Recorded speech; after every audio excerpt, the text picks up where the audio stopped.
con el investigador Alejandro Olmos Gaona. ¿Qué tal? Lucas Molinari, Leira Vitar, te saludamos. ¿Qué tal? ¿Cómo les va? ¿Cómo te va, Alejandro? Bueno, gracias por la atención.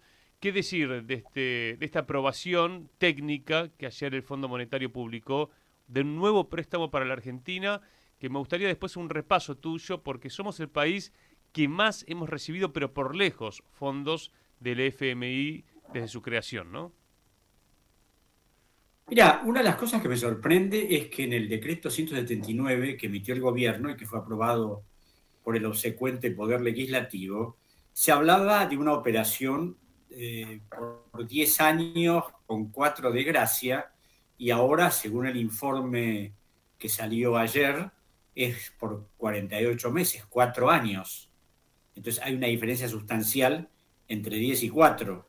Eso es lo que me cuesta entender porque no hay ninguna otra información al respecto, ¿no? Porque no se saben las condiciones, ni lo que pide el fondo, ni lo que arregló el gobierno. Es decir, todo, como siempre ocurre con el Fondo Monetario, se maneja en el más impenetrable de los silencios. Va a haber que ver que el viernes, si se aprueba en la reunión del directorio, y si se dan a conocer los detalles. Por otra parte, este acuerdo aparentemente fue negociado antes de este último derrumbe que acaba de ocurrir en las bolsas de todo el mundo, es decir, de todo lo que está pasando, y claro, eso modifica un montón de cosas, ¿no? Por otra parte, la Argentina tiene un swap con China que tiene que hacer frente, y acá hay una guerra entre Estados Unidos y China declarada, y vamos a ver cómo se resuelve también eso. O sea, hay un montón de cosas, además, muy no extrañas, porque las operaciones con el fondo siempre son secretas, siempre son reservadas, y se dan a conocer algunas cosas. En el 2018, cuando se acordó, ahí recién la Argentina pudo conocer algo, ¿no? Más allá de que también hay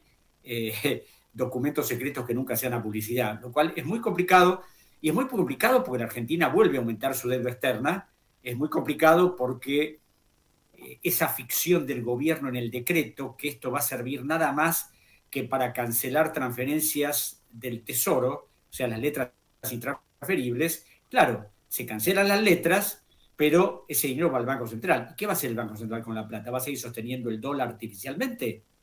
¿El Fondo Monetario le va a pedir una devaluación o le va a pedir una flotación entre bandas? Nada de eso se sabe. O sea, no sé si lo vamos a ver el viernes o el día siguiente. Es decir, porque acá hay un problema que no es de ahora, es histórico, es las negociaciones secretas, es la falta de publicidad de los actos de los gobiernos, que Milei lo ha acentuado porque modificó la ley de acceso a la información pública, entonces hay cosas que no se pueden preguntar.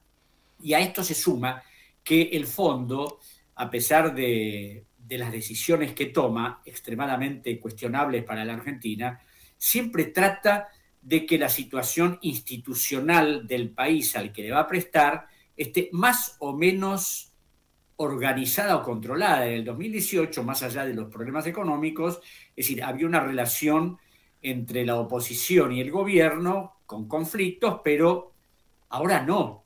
Lo de ayer es una prueba incontrastable que no solo se dieron vuelta diputados que respondían a gobernadores dialoguistas, sino que abrumadoramente no solo crearon una comisión investigadora, sino que además decidieron cosas que hacía años que no pasaba, interpelar al ministro de Economía, al jefe de gabinete de ministros, es decir, a unos funcionarios para que expliquen un montón de cosas, y yo creo que al fondo eso no le va a gustar porque se dan cuenta que es una situación enorme de inestabilidad, más allá de la sesión del Senado de la semana pasada, donde le liquidaron a Milei los dos ministros que había propuesto. Tal cual.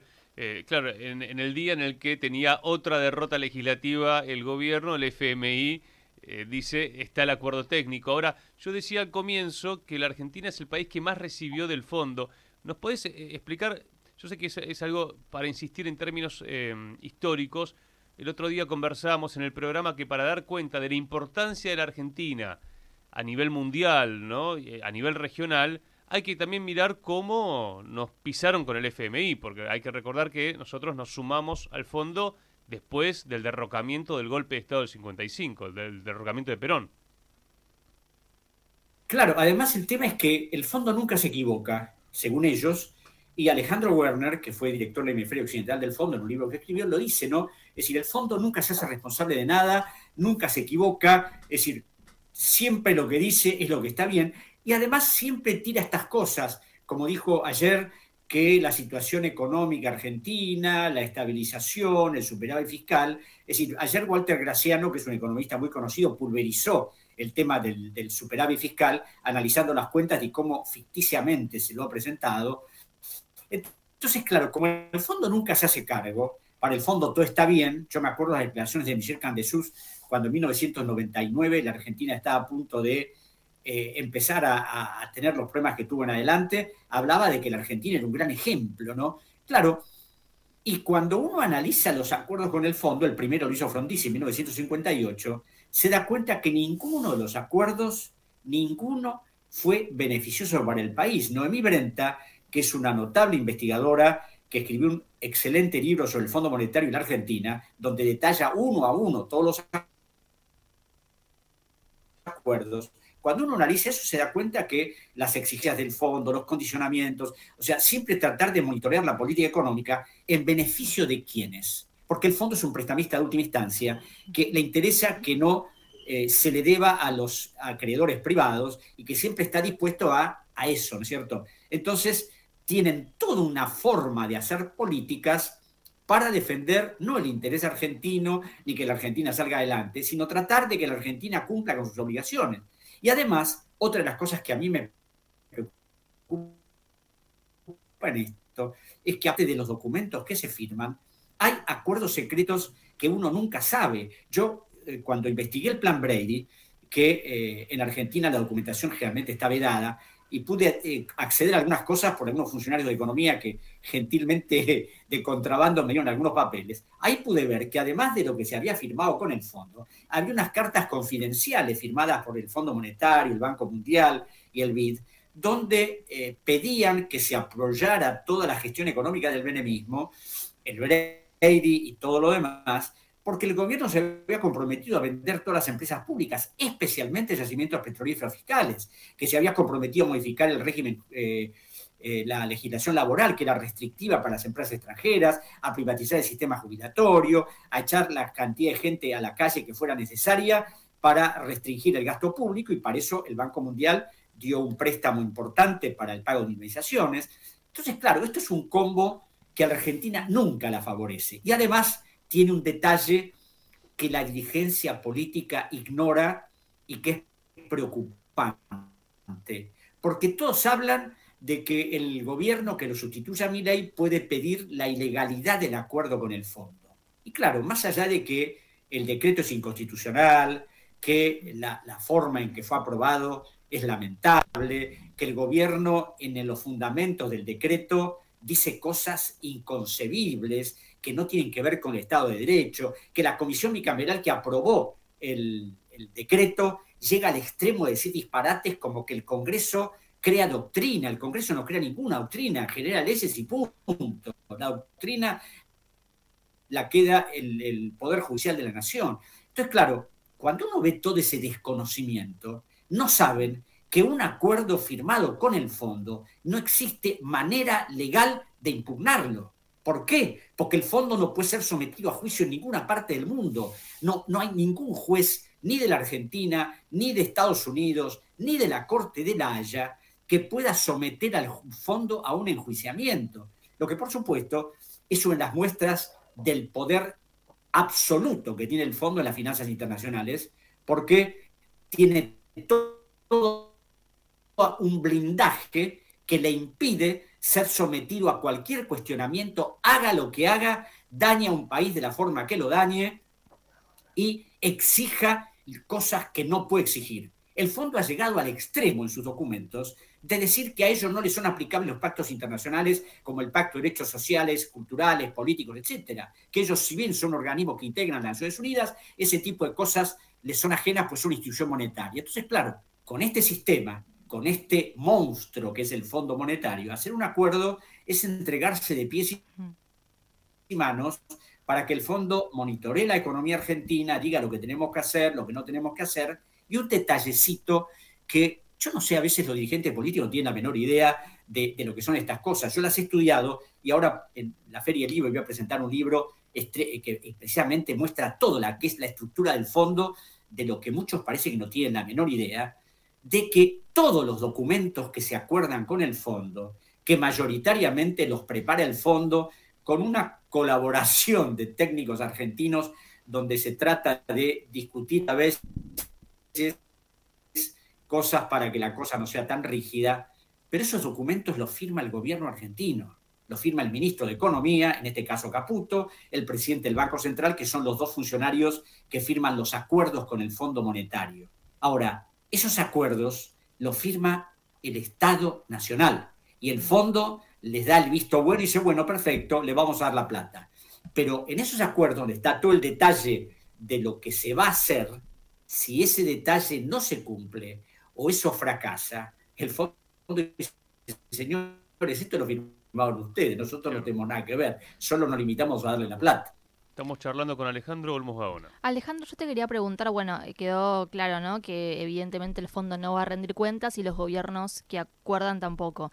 La pregunta es, a largo plazo, si en un momento hay un gobierno que quiera saldar las deudas y sacarse de encima el Fondo Monetario Internacional, ¿están las herramientas en el Estado argentino para hacerlo? Ya se hizo una vez, pero bueno, el panorama es otro.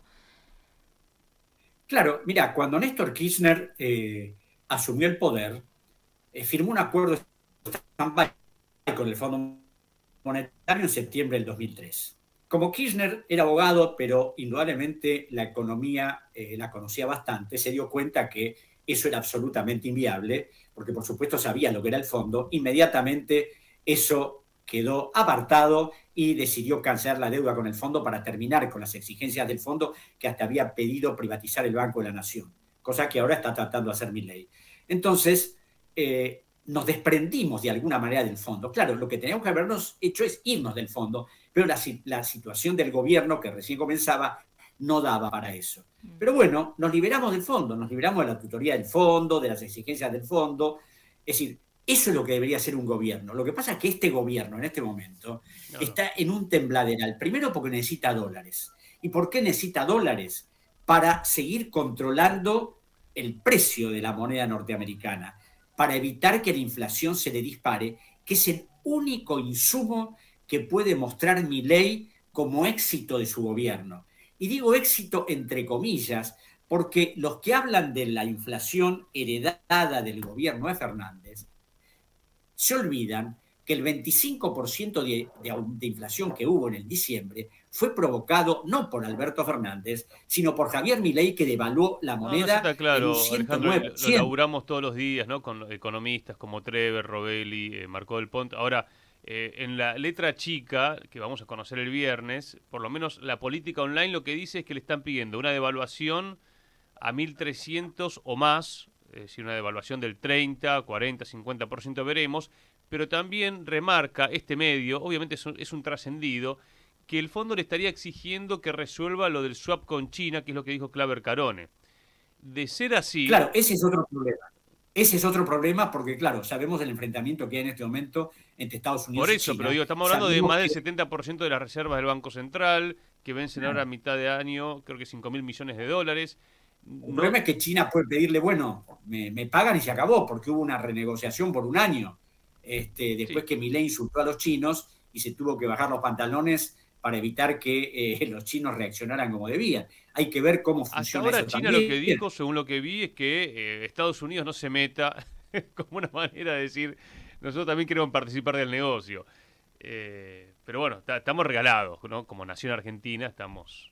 No tenemos voz propia. Y además de estar regalados, acá hay algo que fíjense que nadie habla. Hoy leía todos los diarios, los economistas, qué maravilla el acuerdo con el fondo, sí. Esto va a reforzar las reservas, etcétera, etcétera, etcétera. Ahora, nadie habla de que tenemos una deuda pública de 471.500 millones de dólares que genera intereses por más de 22.500 millones todos los años y que eso repercute invariablemente en la economía del país. Y si eso no se resuelve, y seguiremos pidiendo plata, porque claro, otra de las cosas es que, habrán oído ustedes, que ahora si entra la plata del fondo, posiblemente baje el riesgo país y Sí. podremos de nuevo acceder al mercado de capitales. Esa frasecita es volver a seguir endeudándonos. Y como el tema de la deuda en la Argentina no se solucionó nunca en forma definitiva, seguimos entrampados en esto. Y hasta que eso no se arregle y el Estado tenga que seguir pagando semejante suma de dinero, y por supuesto no hay inversión pública, no hay planes de vivienda, no hay trabajo digno, es decir, es toda una cosa que no es aislada la deuda, pero parece que en este momento yo no leo una coma en ningún medio sobre el terrible problema que significa la deuda pública. Bueno, por eso te invitamos acá. Gracias, Alejandro. Gracias a ustedes. Abrazo gigante. Bueno, el Un abrazo. investigador de la deuda externa argentina, Alejandro Olmos Gaona, 18 grados 9 la temperatura.